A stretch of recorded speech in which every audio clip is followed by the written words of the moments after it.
Gophers men's basketball has some hope because Dawson Garcia, he's back. You are Locked On Golden Gophers. No matter what we're going to do here, we're just going to keep rowing. Your daily podcast on the Minnesota Whatever Golden Gophers. However it turns out, we're just going to keep rowing. Part of the Locked On Podcast Network. Your team every day. We're just going to keep rowing, and keep rowing.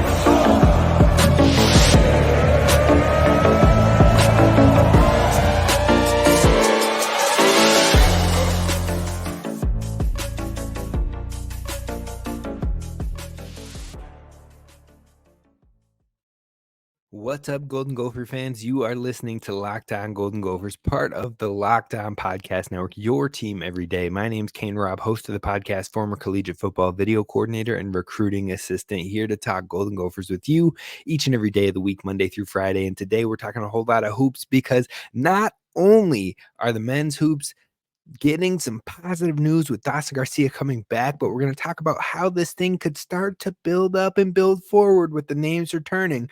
Plus, we're going to dive into the transfer portal and players to keep an eye on. And finally, we talk about the women's basketball team who is playing in the WNIT Championship this weekend. We're going to break down what happened in yesterday's game, and we're going to talk a little bit about what went wrong with the WNIT and the planning committee, because something they did just smells funky. So be sure to stay tuned, sit back, relax, and enjoy the show. And if you enjoy anything of what you're hearing, be sure to hit subscribe over on YouTube. Hit that thumbs up button on YouTube so others can find the show. If you're listening on the audio platforms, please leave a 5-star review so others can find the show. I truly appreciate it. I've seen some of the comments over there, and I will be sure to adjust and edit the sound for our intro video. I know it plays a little bit louder, but we have a new one in the works, and that one will be leveled correctly. So we'll get that happening for you. But let's jump into this basketball talk because, like I said, the Gophers finally given some positive news. We found out now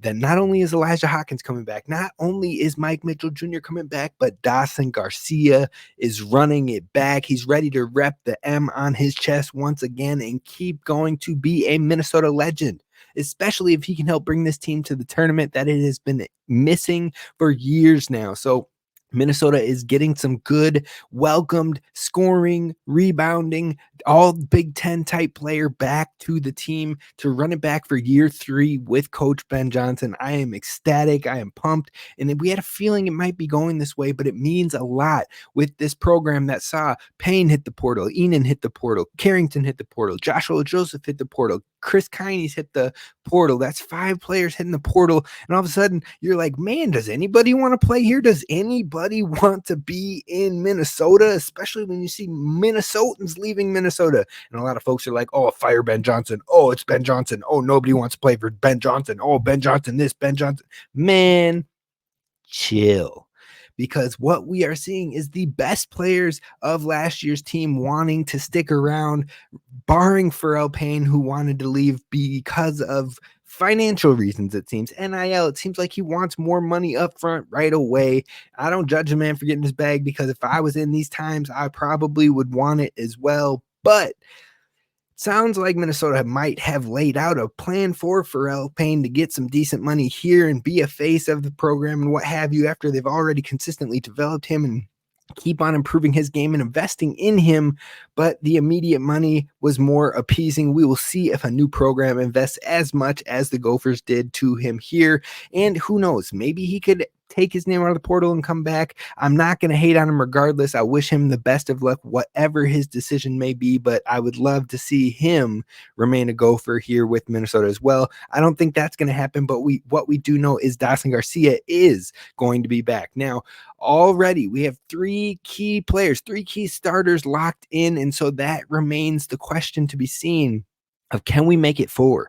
Can we lock Cam Christie in here and make it 4 of your 5 starters from last year's team coming back, being that core 4 and running it back in the year of 2024, ready to compete not only for the Big Ten Conference, but also to get to the NCAA tournament? If they can lock Cam Christie back in, this could be special regardless of the departures. If you can get 4 of your 5 starters back, that would be key. That would be pertinent. And those are 4 starters of that same team that Tom Izzo was like, man, if they can bring this back, this team's going to be a dangerous team in the conference. Tom, Izzo, folks. Tom Izzo knows what he's doing in the Big Ten Conference. I'll take his word for it. So that being said, when Ben Johnson has been interviewed with Darren Wolfenson, our guy Doogie over there, also a couple other things that have been out there, it has come out that he is expecting 4 of their 5 starters to return for next year. So that means he has the anticipation that Cam Christie will come out or come back to Minnesota and run it back for his sophomore year. Now, if that happens, that will be massive, and it also will be, I don't know, man. It'll be something special. I'm really looking forward to it. On top of that, it sounds like Minnesota has started the process to try and get Parker Fox to return and have that final year of eligibility, which makes sense with the departures. If you would have told me that Payne and Carrington both stay, and with the scholarship opportunities in the transfer portal and whatnot, maybe Minnesota doesn't make that push because, Parker Fox seemed comfortable riding off into the sunset, and then also Minnesota having some scholarships available. But when all of a sudden you're losing the maybe 2 you anticipated in a Joshua Joseph and Isaiah Enan, and then you add to it a Braden Carrington, you add to it a Pharrell Payne, and add to it a Christopus Kines, who maybe you didn't anticipate leaving at all. That's 3 more available scholarships. So why not run it back with Parker Fox, who was robbed a little bit of his Gopher career, having suffered 2 injuries. But when he gets on that floor, the fans love him. He is a fan favorite by far. He still has the bounce. You can see the athleticism. You can see the fire. You can see the contributions he makes both in the box score but outside of the box score. So if they can bring him back with Mike Mitchell Jr., Elijah Hawkins, Dawson Garcia, that's 4 solid players. You also then bring Cam Christie in, and you're talking about 5 of your really small rotation of about 7 players coming back. And that's when you're talking about, okay, they did retain most of it. And Pharrell Payne is probably the only key player that really hurts in that equation. So overall, the Gophers are on a good track. The biggest question now becomes Cam Christie, and will he come back? Now, one caveat is that nothing is certain until the portal is closed and the draft deadline has passed. Now, we've gotten some verbal commitments from Hawkins and Mitchell and Garcia, so I would expect they would stay regardless, and I wouldn't be too worried about the portal. But the biggest thing then becomes the NBA draft and the deadline and what have you. Now, the NBA draft entry deadline is April 27th. So if Cam Christie wants to put his name into the conversation to see if he should test the waters, to see if he wants to see where his name will fall in that, and talk to the different NBA scouts and attendees and whatnot, maybe run it with the NBA draft combine or things like that. If that is the route he wants to go, then he has to enter his name before or on April 27th. If he doesn't do that, then hopefully you can expect Cam Christie to be back in the maroon and gold running it back with this group. But if he does enter his name, that still does not mean he's necessarily going to the NBA draft, because the withdrawal deadline is June 16th. So we could be in it for the long haul until we have an official Cam Christie decision, but hopefully we will know more by the end of this month. Now, if you get those 5 players back, those 5 of your key 7 rotational players from last year, that's 5 players with a lot of minutes on top of Caden Betts, who has been waiting in the wings, ready for his shot, growing in the background, learning the offense, learning the system, learning with these guys in practice day in and day out, and having the energy and wanting to remain a Golden Gopher through it all. That is 6 returners back to pair with a few transfers, to pair with a couple of incoming freshmen coming in, and all of a sudden you got a little squad with you. So overall, it seems like with a rotation that Ben really only runs 7 or 8 players in it, it seems like we have 5 set, potentially 5 set if Cam Christie returns to come and play some key minutes. And then you're looking for 2 to 3 transfer portal players that can come in and make an impact, or you look for some high depth upside guys for the long term after some of these departures go, because a lot of these guys coming back are older players. So we'll see how that all shakes out. But 8 of your scholarships on hand in that scenario are taken up. If you take the 2 freshmen coming in and Asuma and Grove, you take Caden Betts, and then you take those 5 players we just talked about, that's 8 scholarships, meaning you have 5 remaining scholarships available. Now, that being said, I would expect the Gophers to push for 3 or 4 transfers in this portal at minimum. Then Minnesota could leave 2 scholarships open. They could give it to walk-ons or what have you for a year, but they maintain those openings and have an aggressive push on the 2025 class for recruiting. That's what I could see the Gophers doing. Now, though, as I say that, you got to think Parker Fox is going to be gone. Dawson Garcia is going to be gone. Mike Mitchell Jr., Elijah Hawkins, and possibly Cam Christie. That's 5 scholarships opening up. Now, so that means if you're going to go aggressive in the portal, you probably want to pull at least half of your portal entries as guys that can play multiple years. So if you go and get 4 players out of the portal, you're going to want 2 to be younger guys with multiple years of eligibility. If you pull 5 players from the portal, you're going to want 3 of those players to have multiple years of eligibility. If you only pull 3 players, you probably still want 2 of those 3 to have multiple years of eligibility, because you need to build sustainability, because you don't want to have to rebuild every offseason. And right now, Asuma, Betts, and Grove are the 3 players that you would have back in 2025. Maybe Christie, but I think he would take the NBA shot at that point. So you would have those 3 back. Hopefully you can add 3 more guys with long-term multiple years of eligibility. That's a core of 6, and all of a sudden you have another solid core heading into 2025. Now, that doesn't mean you can't take any grad players. That just means you might want to be more considerate of their eligibility in your decision making. So who could fill those possible openings? That's what we're going to talk about, into some names to consider coming up next.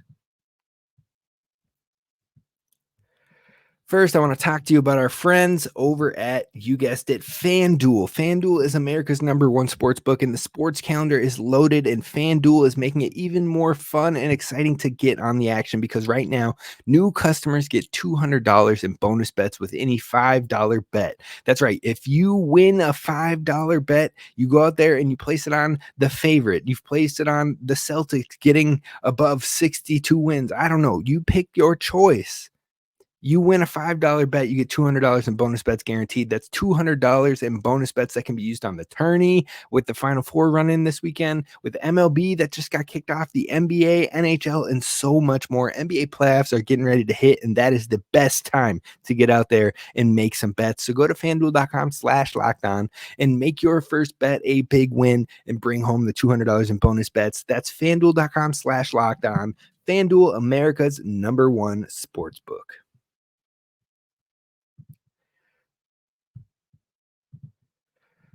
All right, Gophers fans, let's talk about names to keep an eye on the portal. Now, I'm going to fly through some older guys and then a couple of newer, younger guys as well in the portal. Now, just quick numbers on them, quick connections on maybe why they would consider the Gophers. First, you've got Andrew Morgan. Now, he's already had a visit to the Gophers. He comes from North Dakota State.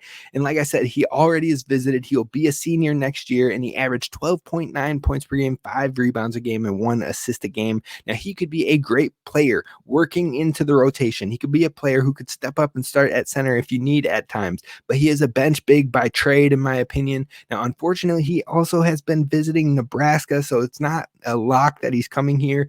And usually if you have a player visit, you kind of fingers crossed hope that they lock in after that, so you don't have to worry about them visiting elsewhere. But it is not a wrap. It is still in the fight for the Gophers. He's from Waseca, Minnesota, so there's ties there. And overall, we'll see what he does. Another player that has a visit scheduled or will be visiting is Isaiah Gray. He comes from Cornell. He averaged 9.5 points per game, 3.8 rebounds per game, and 3.2 assists per game. Now, he is not the greatest shooter, plain and simple. The 3-point percentage, the free throw percentage, not great, but he could be a great rotational player for the Gophers who brings length defensively at the guard position. And apparently, like I said, will be visiting Minnesota, so there could be some potential interest, or strong interest from him and the Gophers program. Then another player who brings length, who could bring some size, that's Francis Nawakori. He is from UC San Diego. He transferred or entered the portal, and he initially played high school ball at Champlin Park. So a Minnesota connection. He'll be a senior in 2024, but he has averaged double-digit scoring in every year so far at his time with UC San Diego. And across the 3 years, he averaged 12 points a game, 6.1 rebounds a game. Like I said, he has length on the defensive end, which fits that niche and that style that Ben Johnson likes to play, with length and versatility and being able to switch positions and give difficulty and add the pressure on defense. He would fit that and then some. So definitely a name to keep an eye on. John Hughley, coming from Oklahoma, 6'10" big man. Apparently, Minnesota has inquired on him. I don't see it being super likely, but he averaged 8 points a game last year, 3.8 rebounds a game on the bench for Oklahoma. Now, he is a bench big, a guy who could give you rotational minutes. He saw 17 minutes a game with Oklahoma last year. He played at Pitt prior to that, but he only started one of the 24 games played last year. So definitely a guy who is really more of that rotational big that you'd be looking for. Trevor Baskins, another player who Minnesota has shown some interest in. He played at Colorado Mesa last year, so he is a D2 player, but 18.5 points per game, 8.5 rebounds per game, 4.2 assists per game, and shot 37% from deep. So he could be a sleeper jumping from D1 to D2, or D2 to D1, flip that around. But regardless, it could be a long shot as well because other top teams are interested. Creighton has reached out. Ole Miss, Colorado, Florida, Virginia Tech, Colorado State, and Minnesota are kind of those power conference teams that have reached out. So we'll see where he goes there. Another veteran player that has 1 year left, I believe, is Dane Danger from Illinois. I would love if Minnesota could lock him in because he could fill that Pharrell Payne role to a T. We've seen him pop off at times with Illinois and really flash some high upside, but they didn't give him the minutes to really capitalize on it. So he would be the perfect player to fill the Pharrell Payne role, in my opinion. He's from Park Center, so he could also have that Minnesota ties if he wants to play at home, and he could have more opportunities here. Only averaging about like 10 or 11 points a game last year for Illinois. Pharrell Payne averaged 24. So if he did step right into that role, he would more than double his time, which would be massive. And hopefully something he would be wanting to have in his final years of college basketball. And then another player to keep in mind, I think this is the least likely, is Michael Ajayi.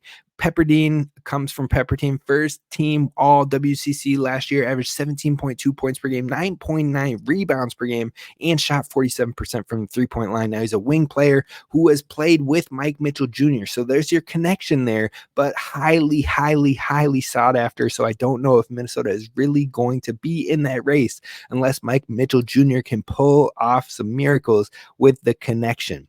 Now, one other name I want to fly under the radar for older guys. These are all guys with only about 1 year of eligibility left. But I want to bring up Parker Fox's brother, Brody Fox.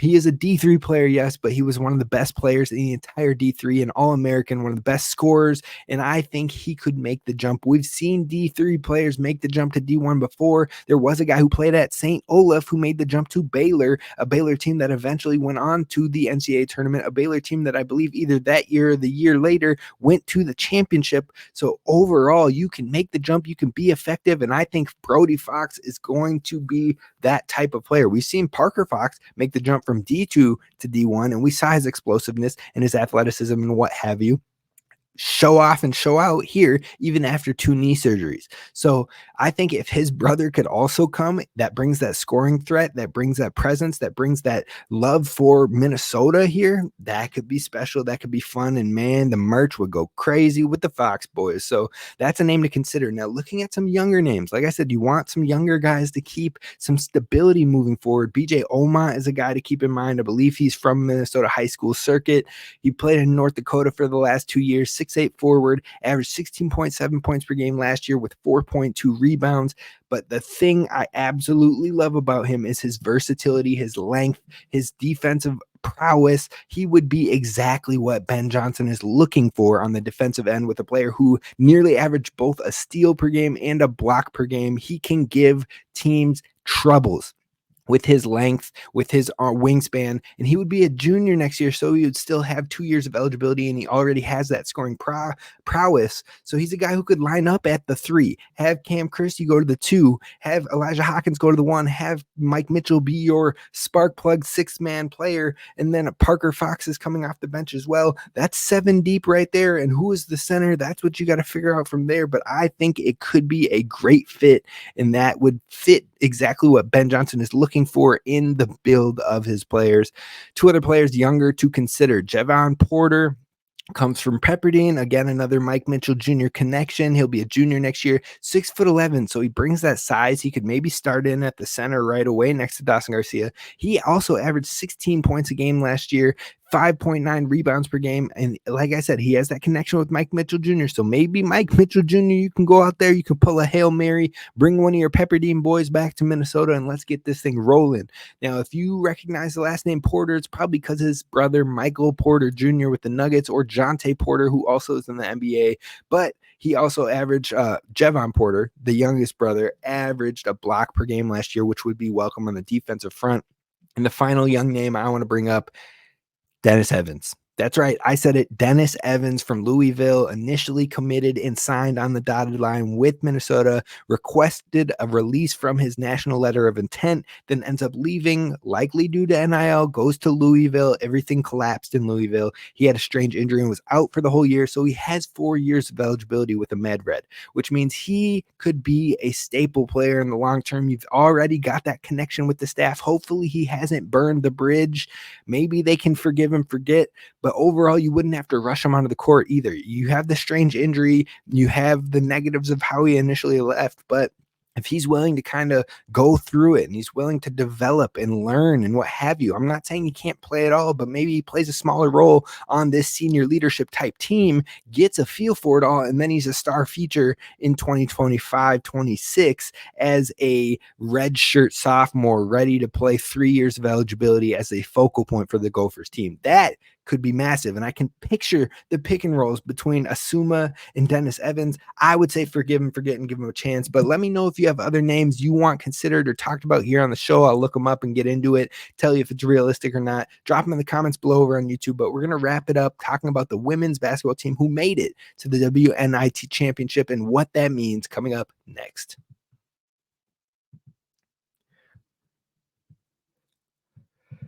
First, we got to talk about our friends over at Fire TV because it's the destination to be when it comes to sports, from live games to highlights to in-depth analysis. Fire TV is offering you amazing viewing experience with smart TVs as well as the Fire TV Stick, which you can plug into existing TVs, and it provides access to millions of movies, TV episodes, as well as free live TV. And whether it's opening weekend for baseball, college basketball tournament, what have you, you got it going with the Fire TV. And now they've even got Fire TV channels to deliver a constant supply of the latest videos from your favorite sport brands, all for free. That includes us here at the Locked On Podcast Network. So you can check it out over at Fire TV, or check it out with Fire TV and Alexa devices with the Fire TV channels. And if you haven't checked them out yet, definitely give it a try over at amazon.com/LockedOnFireTV.